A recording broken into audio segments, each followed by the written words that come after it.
How to do it all as a working mom. Are you wondering this? How is your working mom mindset? Could you use some encouragement for moms? Well, if so, then stick around because that's exactly what we're going to get into here today and continue talking about. This is part 2 of my latest series here, which I'm calling Encouragement for Moms. However, this isn't your typical Encouragement for Moms video. This isn't a pep talk. In this series, we're going to approach encouragement from a different angle, namely empowerment.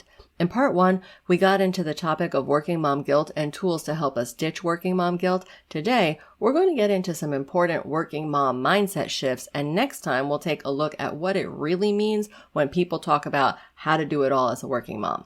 So let's get to it. So hey there and welcome back. I'm Alicia from Alicia Cohen Designs, where I teach you intentional planning and productivity. If you're new around here, would you please do me a big favor and hit that subscribe button? It means a lot to me, helps support my channel, and it's just really nice to know that I have supporters out there. So please give that subscribe button a tap, and now let's get to our topic. Okie doke. Part 2. Here's the plan for today's video. We're going to revisit my definition of a working mom just so we're all on the same page. Then we're going to talk about 2 additional necessary mindset areas to think about for working moms.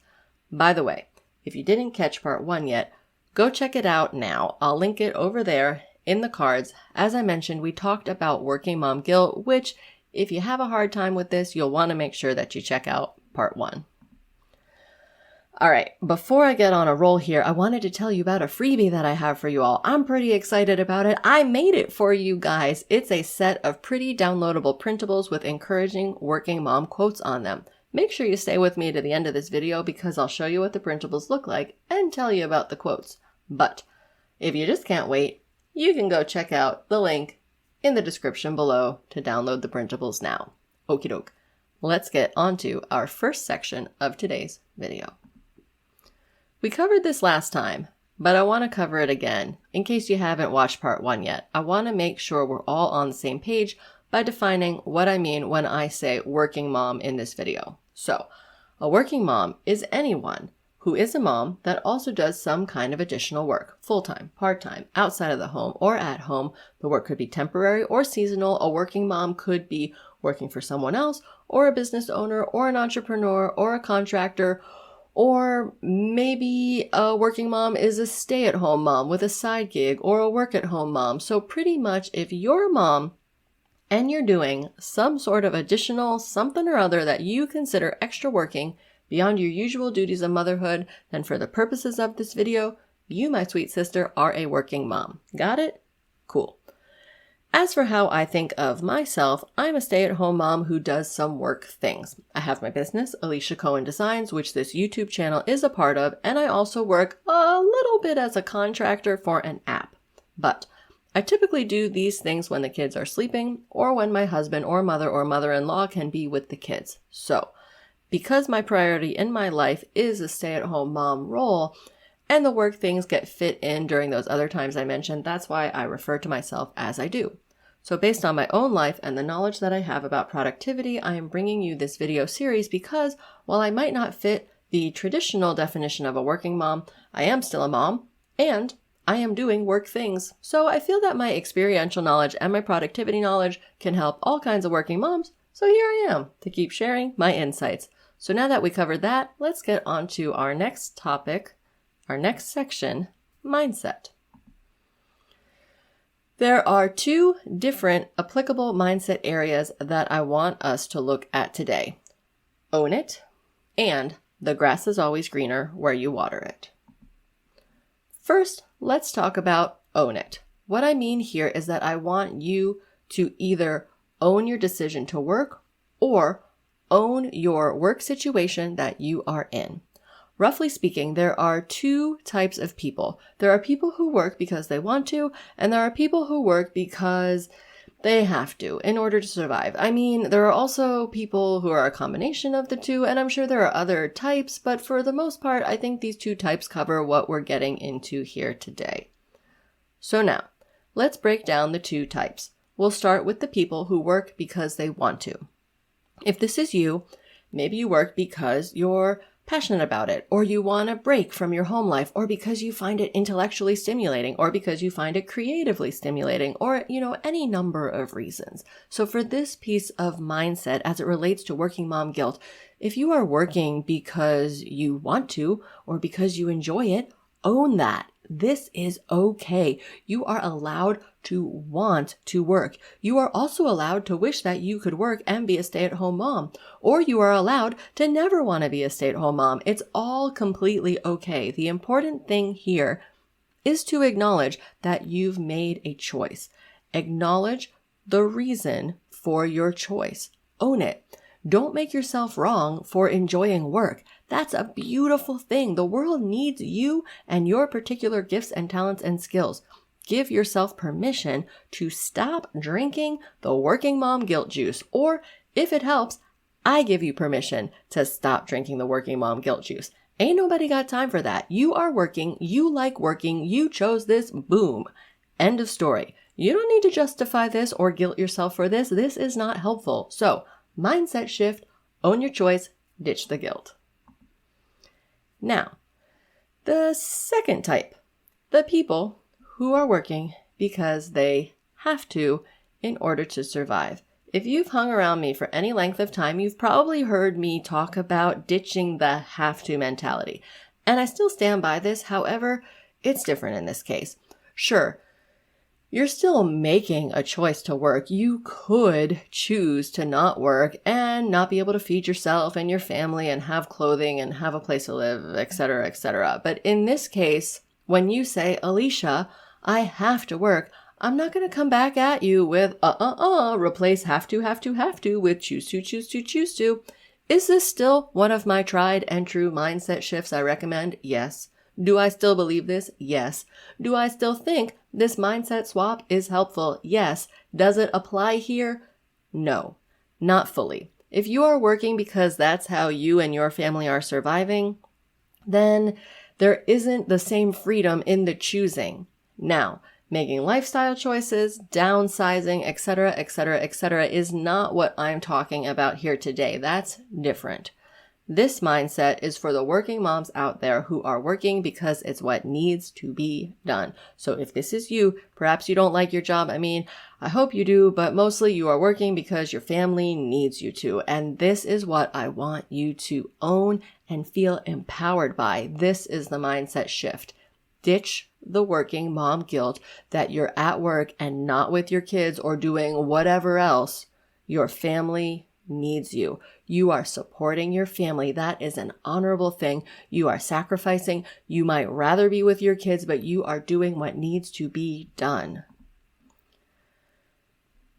So, for this own it mindset, I want you to own that you don't like working necessarily, but you are choosing to anyway because you care about providing for your family. It might not be what you want in many regards, and you probably feel like you have to in some respects. And yeah, you do kind of have to, but still own your situation.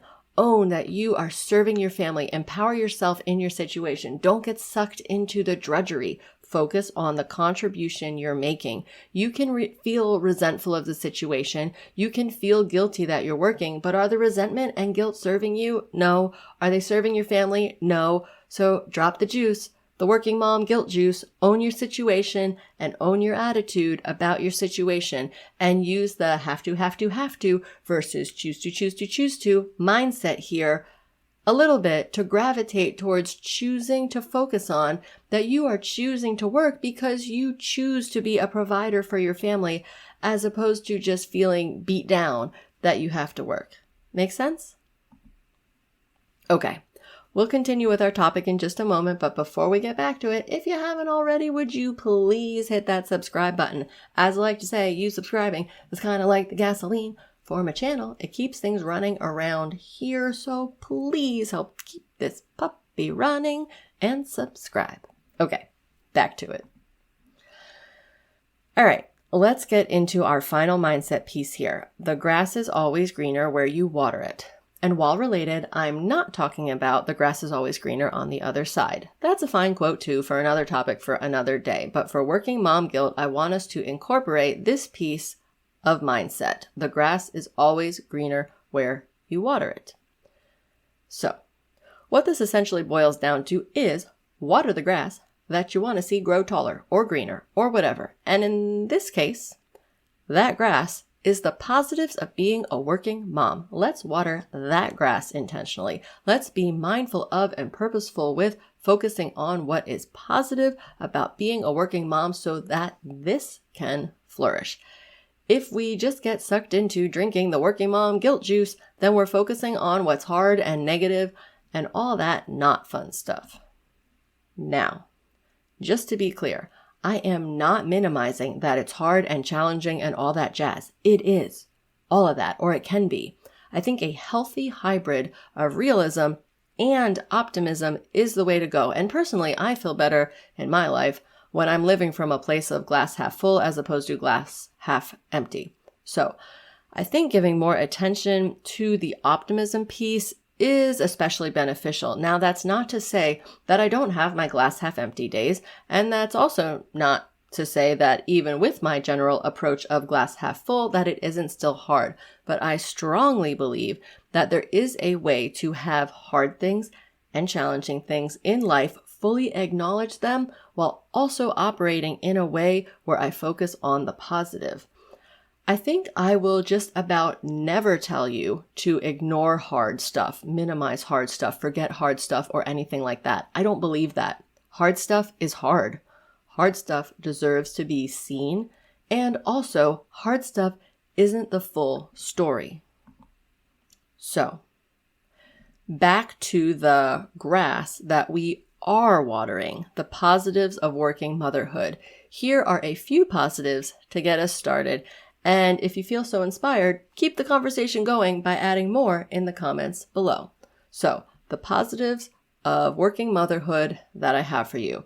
Now, not all of these are necessarily applicable to everyone, but just go with me. So, here they are.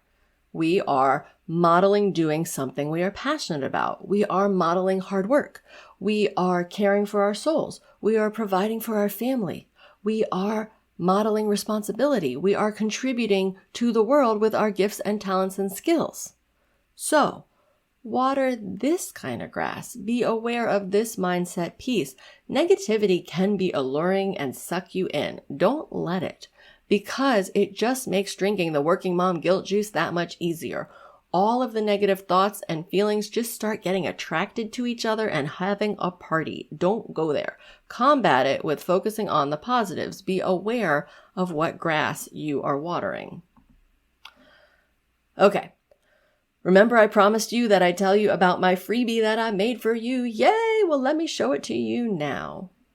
So again, I made 3 downloadable printables for you with encouraging quotes about being a working mom. For the first one, we have this floral here with a lovely quote from former U.S. First Lady Michelle Obama that says, "For me, being a mother made me a better professional because coming home every night to my girls reminded me what I was working for. And being a professional made me a better mother because by pursuing my dreams, I was modeling for my girls how to pursue their dreams."